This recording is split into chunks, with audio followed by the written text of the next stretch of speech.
there's the regular hard drive. This is the one that has the spinning disk.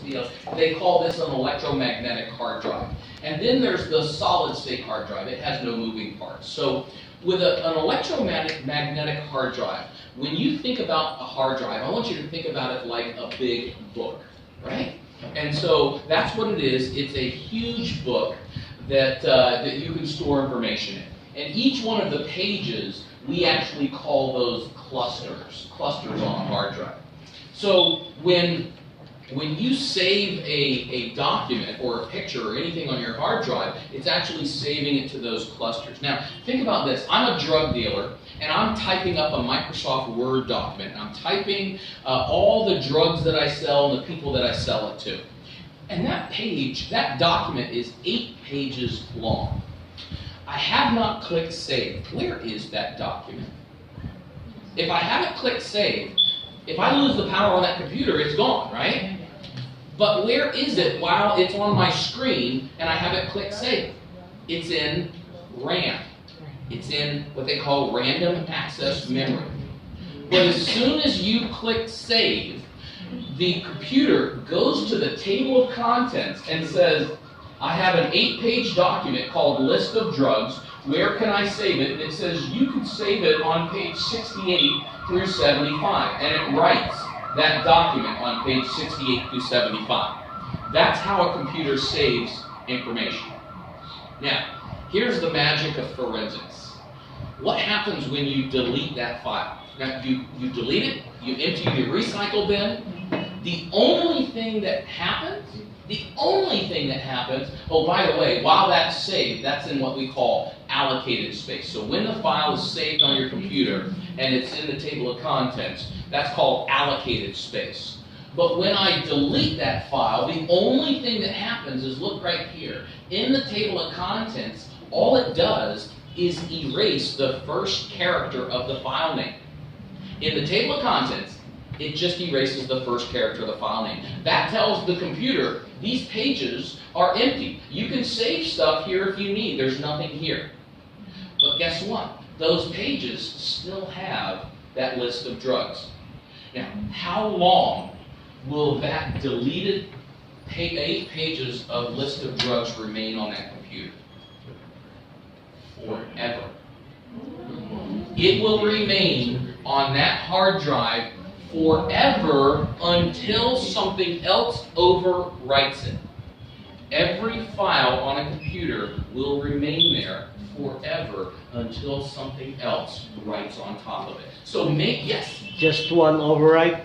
Just one overwrite, yes. 20 plus years ago, you're thinking about 20 plus years ago, the hard drives, and I'll just cover this real quick, it's probably just for the geeks in the back of the room.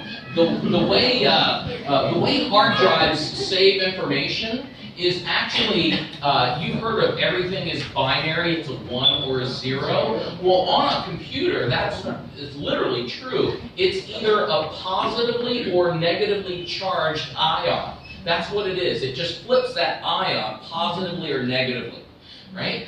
Now, 20 years ago, hard drives, the ions were laid out horizontally across that disk, right? And it would flip them positive or negative.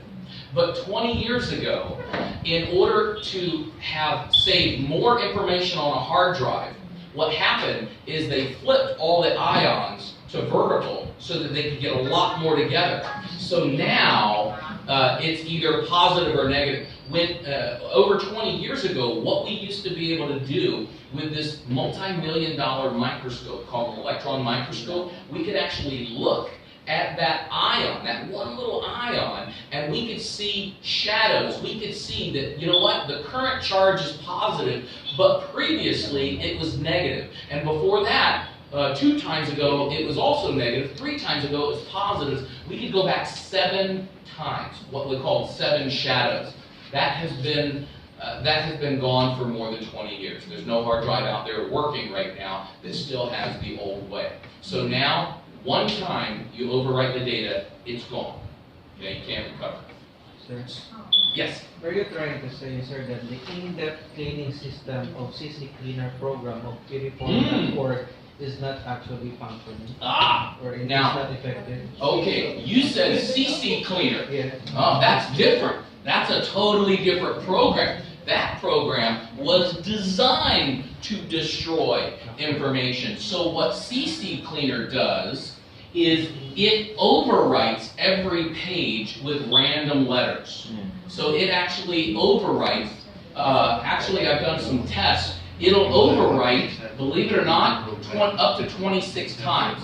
It writes all the letter A, and then all the letter B, then all the letter C, and all the letter D. It goes all the way through the alphabet. It really only needs to do it once.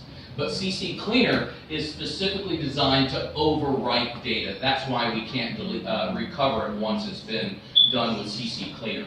So that's a very dangerous program for us in forensics because they do in fact destroy it. But one of the things that we've done, and we're trying to encourage this in our law enforcement, if I can bring my prosecutor evidence that after he committed the crime, he knew he had committed this crime, he started running CC Cleaner. He tried to start destroying evidence. If I can show what he did, my prosecutor in the U.S. can charge him with obstruction of justice or destruction of evidence. We did that.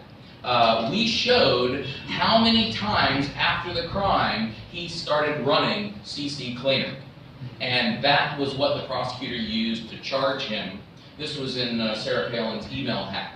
But this is what our prosecutor used to charge him. That was the biggest thing that he went to jail for, was the destruction of evidence. But the problem is, in the United States, law enforcement is not thinking, mainly because they're not talking enough to the prosecutor. What happened was, we got involved in the case, we work for the prosecutors, so we're constantly talking to them, saying, okay, they're having a hard time finding information on here because this guy ran this counter forensics program, this program designed to erase evidence. My prosecutor says, she says, wait a minute, did you just say he ran it on purpose? I said, yeah. Can you prove that he ran it on purpose? And this is not just something that he normally does. Yes, ma'am. She goes, give me all the evidence that you can that after the crime, all the times that he ran that to try to destroy the evidence. So I gave her that he had ran it 12 times after the crime. I gave her chat sessions on Facebook where he was talking to his brother saying, I think the FBI is going to come bang my door in. I got to get rid of all this evidence. And the prosecutor was able to present all that to the judge. He went to jail for destruction of evidence. So, again, collaboration, right? You know, talking, what do you need to get the best prosecution, right? Because look, I was a federal agent for 20 years. I thought that I understood the law. I thought, you know, I know what I need to prove a rape or a murder or a child abduction or child porn. But you know what? The law changes, right? And there's a lot of factors that change every aspect of a situation that the lawyers have to think about. And you know, okay, I may say, if I can just bring you one piece of evidence that proves that he knew that file was on the computer, you may say, okay, that's one, but really what I need to convince this judge, I need 3. Find me 3 pieces of not just one. That's too loose, right? So when we're talking to each other, when we're collaborating with each other, we get a much better investigation and we get a much better prosecution.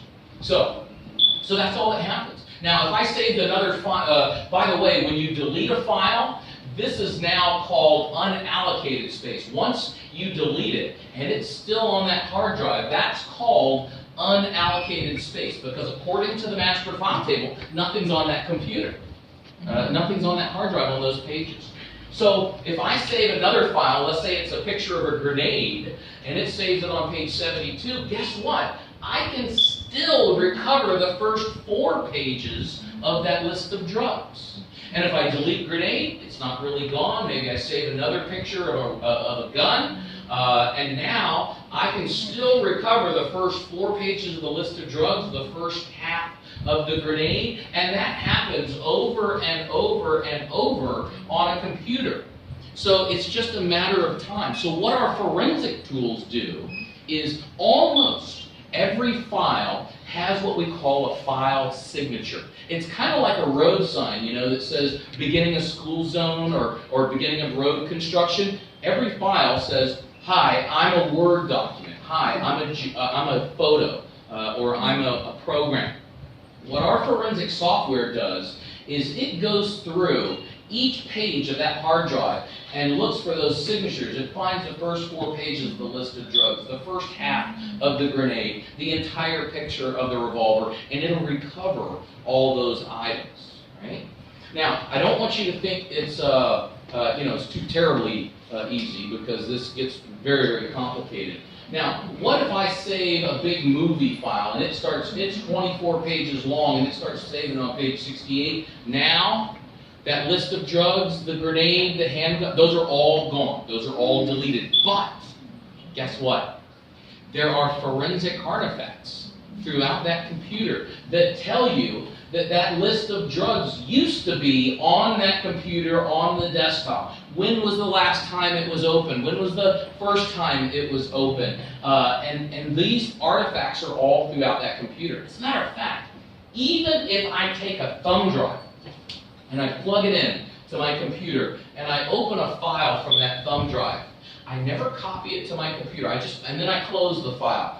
Guess what? Even though that file has never been on this computer, it now has all these references, these audit trails, these forensic artifacts that say, this user account at this date and this time opened this file from this thumb drive. Okay? And you can prove that if you know where to go look. So, as I said, that's how computers save and delete information, but sometimes they're not one page after another. Sometimes it's kind of fragmented. And so I tell this to the prosecutors and judges so that they don't give law enforcement a hard time. It's not just as easy as flipping through the book looking at each page. It's like shredded paper, and because those hard drives are so big, it's like stacks and stacks of shredded paper. The other thing is, as you mentioned, when somebody says the word wiped, oh, he wiped his hard drive. For us, that's a very special word in forensics, in digital evidence. If you say wiped, it means you overwrote each page of that document, right? That means it's unrecoverable. But formatting, did you know what formatting does? It just erases the table of contents. We had in the Air Force, we had a 4-star general, really powerful, super nice guy. Everybody loved this general. He was the nicest guy because he was so good to the troops, you know. He would bring them coffee as he's coming to work. He would, just a nice guy. Someone accused him of something really bad. And so they call us to investigate him. His IT person, like everybody else on the base, loved this general, and he thought he was going to save the general. So he formatted his hard drive. He took his laptop and formatted the computer, completely erased it. All he did, though, was format the hard drive. We were able to recover 98% of everything on that hard drive. So, because formatting just erases the table of contents. Okay? So, the other thing, and maybe we'll even demonstrate if you'd like. Yes? Either quick format or... A quick format. A quick format just quickly erases the table of contents. What about the other one? You can do an unconditional format /U, and that is much more destructive. It still doesn't get rid of everything, but it is definitely much more destructive. And then partitioning is another thing, like if you delete the partition and repartition, again, makes it a little more difficult for us to recover, because what we're having to do is carve for those file headers through unallocated space. Does encrypting the partition at the same time reformatting yeah. to create another process? Yeah, encryption. This is a really good question. You can encrypt an entire hard drive. And if you encrypt that hard drive, what it's doing is it's actually writing to every page of that book, right? So if you encrypt the hard drive, it is lifting off, it's reading the file that is on the page, it's then encrypting that page, putting a special encryption and lock on it, putting that file back in the encryption. So if you encrypt the hard drive, basically you're getting rid of it. The reason why, if somebody, like on your iPhone, if you reset your iPhone, if you do a complete reset, what you're doing is you're not formatting the hard drive of your iPhone. What you're doing is just deleting the encryption key of your iPhone. Your iPhone has two hard drives, basically, two partitions, the operating system and the user side. And all you're doing is deleting the encryption key to the user side where all your data is stored. That's all you're doing. If you delete that encryption key, all of that data is junk, right? You can't get into it if it's encrypted.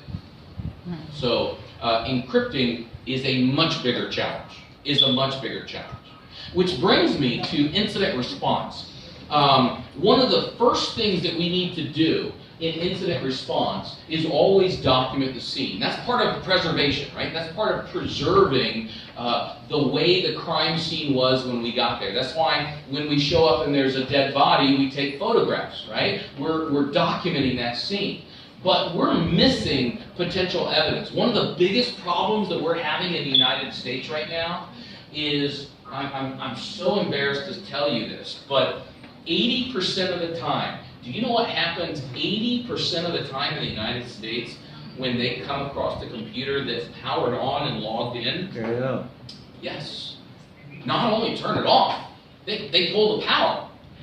They pull the power. What are we losing if you turn off that computer or you pull the power? Run. Yes, RAM, exactly. You're losing RAM. Now, the average computer that's being sold right now in the world comes with 6 gigabyte of RAM. 6. That's the average computer, if you buy it today, is coming with 6 gigabyte. Many are coming with 8, and some even more, right? Mine has 16. Well, that's if it's 6 gigabyte of RAM, that's a stack of paper 6,000 feet high, right? So we're losing all that information. And so the very first thing that we have to do, if law enforcement comes in and we find a crime scene or a search scene and there's a computer, is we've got to preserve or image RAM. We've got to preserve information that's there when we get there. Because guess what's in RAM? Everything. Anything that you see on your computer, anything that you see on your monitor is in RAM and more. Any encrypted chat sessions that you're doing, it doesn't matter whether you're using WhatsApp or Skype or Telegram or any encrypted chat program, all those chat sessions are in RAM. Documents that are open, files that are open, network locations, communication, location from web surfing history. Did you know how many people, do you know what incognito mode is, or in private browsing mode? For those of you who don't know what it is, that you may know it as porn mode. That's what everybody uses it for. Okay? Guess what? When you're in porn mode, all of that information is in RAM. That's where it is. That's where it is. If you capture RAM, I have imaged RAM on a computer and found web surfing activity from a month ago, because this computer hadn't been turned off in over a month. Incognito browsing session from a month ago was still in RAM. Okay? So it just depends. Just depends on the computer. I did one computer, only had 200, this is a long time ago, 256 megabyte of RAM, and I had web surfing history from 3 weeks ago in 256 megabyte of RAM. Wow, right? But yes. But the RAM gets deleted after you turn off. As soon as you turn off the computer, it's gone forever. Yes. So yes. Your husband come in the room, pull the plug. Or if you come in the room and your husband unplugs the computer, you know you have a problem, right? You gotta set up a camera. That's right. So also, here's the other problem. We're going to have a problem one of these days, because imagine this: all the evidence. If you don't image RAM, you don't image RAM on a computer when it's powered on, then what you've done is you've destroyed potential exculpatory evidence. Right? You've destroyed evidence.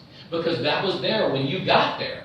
You should have preserved it. That's like you showing up to a murder scene and taking a water hose and hosing down all the blood and everything. You would never do that. But in digital evidence right now in the United States, 80% of the time, that's what law, FBI, Secret Service, DEA, that's what they're doing. They're pulling the plug. And do you know why? Half the reason is they don't understand how valuable digital evidence is. The second half of the reason is that they don't know how to image RAM. I'll show you real quickly how to image RAM. It is so easy. I guarantee you, if somebody said, I am the worst computer person in here, I can have you imaging RAM in less than 3 minutes. I bet you I could have you doing it in less than 2. Okay? But imagine this, for our prosecutors, here's the real danger. If we don't encourage law enforcement to have a policy that if the computer is on, you will at least attempt to image RAM before pulling the plug. What happens if they get to court and the defense attorney says, you know, you found all this child pornography on my client's computer, but law enforcement pulled the plug on that computer, and if they wouldn't have, it would have showed you that some Chinese hacker or Russian hacker had hacked into his computer and was using his computer remotely and had all that evidence on his computer. And would all those artifacts look the same? Generally, yeah, it would take a deep analysis to prove that's not true. Where would all the evidence be to prove that is not true? It'd be in RAM. So we've got to start imaging RAM. Because, as I said, what's critical in a prosecution is not just the evidence, but it's that intent and knowledge, right? I knew that I had classified information or you know, the plan, this document to murder my wife or blow up a building or what have you. That's what's important, is their knowledge and intent, right? So not just who pulled the trigger, but not just the smoking gun who pulled the trigger. But here's the other problem that we're about to have a big problem with. What if that computer is whole disk encrypted? What if that whole computer is BitLocker encrypted, or PGP, or TrueCrypt, or VeraCrypt encrypted, the entire hard drive, and you pull the plug? What do you have now? Nothing. Thank you. Exactly. You have something to hold a door open with, but that's about it. It's a doorstop. It's like a brick, but that's all you got. You basically locked yourself out of that computer, but there's an easy way that even if that computer is whole disk encrypted, you can image that whole computer. So, and the other problem, starting in Windows 10, if your computer has the hardware that makes it what they call modern standby enabled, it will automatically encrypt your hard drive with no notification to the user. So anybody that has like a Windows Surface 3 or Surface 4 computer, those are all modern standby enabled. When you start buying these really thin brand new laptops, most of those are modern standby enabled. And so we're going to start seeing a whole bunch more computers that are whole disk encrypted. Now the one lucky thing that we have is if Microsoft encrypts your hard drive as a result of modern standby, the one chance that you've got is they also, without telling the user, upload their BitLocker recovery key to Microsoft, to their OneDrive account. So you know you sign into your computer with your Windows Live ID, and now the user can't see this, but if they logged in, if you've got a computer that's modern standby enabled, log in to your web page into your OneDrive account, and then once you've logged in, go to onedrive.live.com/recovery key, and if Microsoft has encrypted your hard drive without telling you, you will see your decryption key, your recovery key. So if you come across one, all you've got to do, using the 24/7 network, you call us and say, hey, I got an encrypted computer, we believe it's through OneDrive, we want you to preserve what's in OneDrive, don't let anything get deleted from this guy's account, okay? Oh, by the way, let me just show you real quick. This is a small image of RAM just to show you that when I say everything is in RAM, I mean everything is in RAM. This was a small image of RAM. This is only RAM. And look at this. This is right here. I'm going to zoom in. That's Google searches. Look at the Google searches that it found in RAM. How to make copies of files without leaving evidence. Staging accidental death. Maryland gun laws, right? Pound change. How about this? Secretly copy files from a computer to a USB. Erase computer evidence. These are all Google searches only in RAM. Okay? There are other things, like right over here, these are chat sessions. You've got Skype chat. Look at all the Skype chat sessions. These are all Skype chats that are in RAM. Not to mention, there's Gmail. We've got Gmail in RAM. We've got 75 Gmail in RAM. We've got 1,000, look at this, we've got 1,179 pictures or videos in RAM. Everything is in RAM. Now, one good thing is, if the computer is not encrypted, so that you can get to the hard drive, there is 3 potential remnants of RAM on the hard drive. Now, this is not guaranteed, but there are 3 potential remnants of RAM.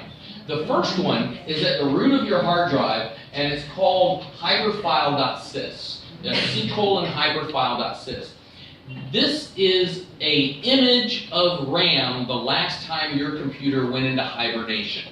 Okay? So if your computer goes into hibernation, what Microsoft does is it captures RAM and it puts it into this file. Now, most forensic software cannot see what's inside this because it's compressed. It's almost encrypted, but it's just compressed. So all of our forensic software doesn't know what's in there. Right? But there's a couple that do. Another one is page file sys. This is overflow RAM. This is the way, if your computer needs more RAM than what's installed, it will actually create this file on your hard drive called pagefile.sys, and it will take pages of RAM out of RAM and save them on your hard drive in this file. So we can often find, when we have incognito in private browsing, a lot of times this is where we find evidence of incognito or in private browsing. And then if your Windows crashed, we find the memory dump. After we image RAM, the very next thing is we have to, what? Check for encryption, because if the computer is encrypted, it's gone. And the best tool right now out there is a free tool called EDD, Encrypted Disk Detector. And it runs off of a thumb drive, and all you've got to do is double click on it, and it will search your your hard drive, and it'll say, okay, the C drive doesn't look like it's encrypted, but here, the V drive on this computer looks like it's possibly a TrueCrypt or PGP encrypted drive. So now you know, okay, if it's encrypted, what do? Well, we've got to image the hard drive somehow. How do you capture all that information off of an encrypted hard drive? You do a live logical image. A live logical image. Let me just show you real quick. I'll show you some slides first, and then I can do it live. This is a tool, it's free. I love this tool. It runs off a thumb drive. It's called FTK Imager, made by Access Data. FTK Imager. And all you have to do to image live at the logical level, you plug this thumb drive in, you click on this little disk right here that says Create Disk Image, or you go File, Create Disk Image, and then you choose Logical Drive. You choose Logical Drive, and then all you do is click on this drop down and choose which drive is encrypted. You choose which drive is encrypted, then you go through the rest of the process. Where do you want to save the image? What's the name of the file? It'll image it, and then it gives you, as normal, not just 1, but 2 hash values. Pardon? 2 hash values. 2 hash values, yeah. FTK, well, let's talk about, you want to talk about hash values for a minute? Because this is, hash values are a digital fingerprint. It is a digital fingerprint. This is how we authenticate to the courts that the copy of the phone or the hard drive or whatever, the copy that I have is exactly the same and nothing has changed, right? Because a hash value is nothing more than a mathematical algorithm, and you can take hard drives, files, anything, you can take any amount of data, put it through that mathematical algorithm, and it will give you a digital fingerprint. Now, to give you an example, I told you that FTK Imager uses two hash values. It uses MD5 and SHA-1, okay? The MD5 hash value, that's a digital fingerprint. Now, we trust DNA, right? We trust DNA. What is the chance that two of us will have the exact same DNA? The chances, right, Felix, the chances is actually 1 in 1 trillion, right? So that's 1 and 12 zeros. That two of us will have the same DNA. So that's why the court says, okay, if the chances that two people have the same DNA is 1 in 1 trillion, we believe that if we find your DNA at the crime scene, it is you. Guess what? MD5 hash is 1 in 340 undecillion. That's 36 zeros. That's 340 and then 36 zeros. So you see how much more reliable MD5 is? But wait, because it's only 1 in 340 undecillion, we do two hash values. We do a SHA-1, which is 1 in 1.4 quindecillion, or 48 zeros. This is why the courts, particularly in the US, the courts have said a hash value is self-authenticating. We just changed Rule 41 that says a hash value is self-authenticating. You can image this person's thumb drive or hard drive or what have you. If you create a forensic image and you get a hash value, you could, if you want, pass that thumb drive around to everybody in the room, and when it comes back to me, if it has the same hash value, I don't need to know everybody that touched it. All I need to know is the hash the same. If the hash is the same, I am guaranteed that is the same file and nothing has changed. Right? That is hash value. A question. Go ahead. Chinese basic phones. Say it again. Chinese basic phones. Most bad guys here use Chinese basic phones. Oh, Chinese basic Can phones. they be Yeah. opened forensically? So yes and no. Depends on the phone. There are a lot of those Chinese crap phones. Yeah. The problem that we're having is the connector. Many of those phones don't have a connector Yes, that's one. that allows you to suck data off of it or pull data off of it. It won't let you copy data off of it, right? So you have two options. The first option is what they call chip off, right? That's melting the chip off and putting it on a chip reader and reading the information off. Very difficult with these Chinese phones because we don't have every chip available. They right? won't give it to you.